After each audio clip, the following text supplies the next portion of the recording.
Yo, what's going on, guys? So I want to make this video in response to the US presidential election and a lot of the fears that people are having that this is a really bad thing. This is Armageddon. This may be the beginning of the end.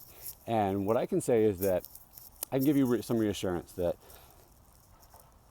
in the history of humanity, we go through these cycles. We go through these really self-destructive cycles, which create war, which create genocide, which create, mass extinctions. We are on the verge of killing the one and only planet that is habitable for us humans.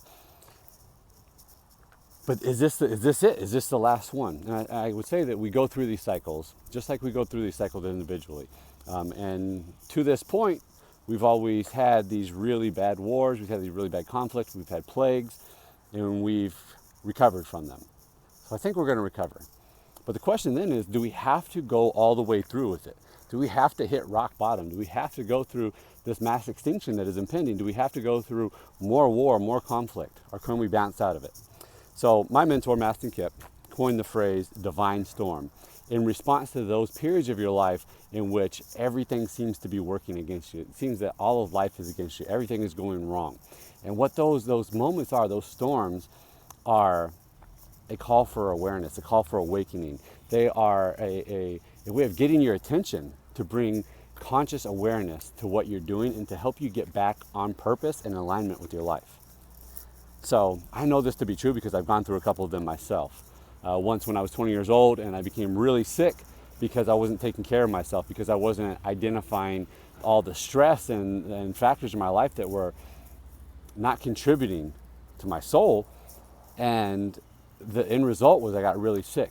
And it was a call for awareness for me to take better care of myself, to prioritize myself, to learn to handle stress in a more effective way.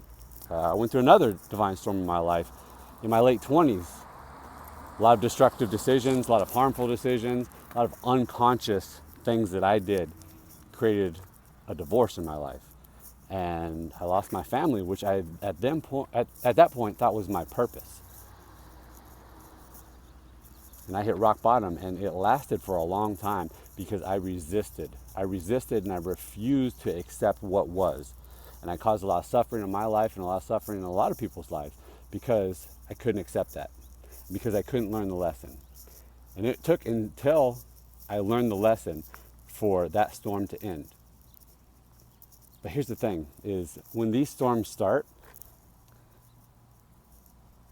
it's not inevitable that they have to become this horrible thing, that they have to become a war, that they have to become a conflict, that they have to be this really low rock bottom place in our life.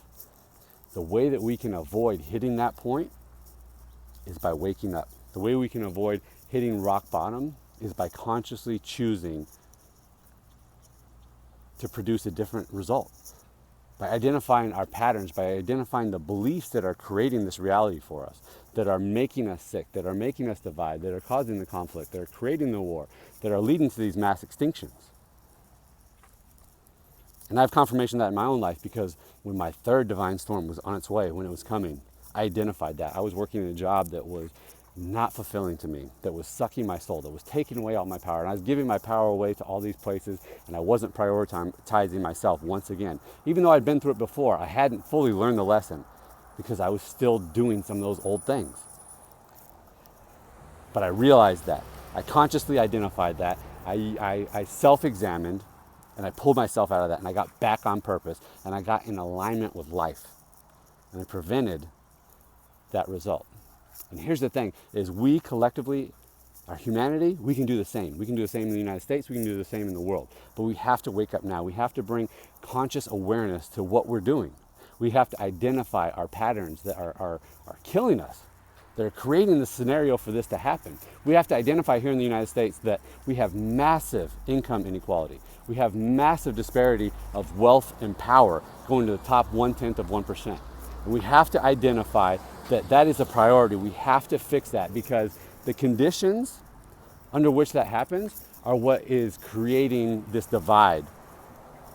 And when people are in pain, when they're hurting, when they can't provide for their families, they're susceptible to this racism, they're susceptible to xenophobia, and they're susceptible to a leader like Donald Trump who, although he is crazy and horrible, offered a solution.